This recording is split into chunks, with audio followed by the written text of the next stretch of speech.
Sa wakas mga kaludi, dumating na yung in-order nating first gear. Tapos, itatry natin yan ngayon kung effective nga ba. Try natin sa blurred nating salamin yan. Sponge lang yung gagamitin natin, tas pampunas. Patak-patak lang. Yan. Hahatiin natin yan mga kaluds. Para makita natin kung effective nga ba yung first gear na in-order natin. Pangtanggal ng acid rain.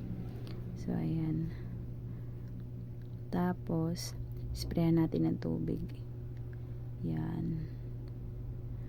So, kung mapapansin nyo, dyan sa kabila, kapit na kapit yung tubig. Tapos, dito naman, malinaw lang, slide lang yung tubig. Tapos, punasan natin.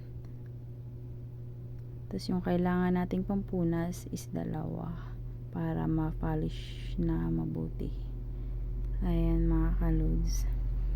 Kung mapapansin natin, malinaw na back to brand new na yung salamin. Ayan, tingnan nyo. Tingnan nyo sa kabila. Effective.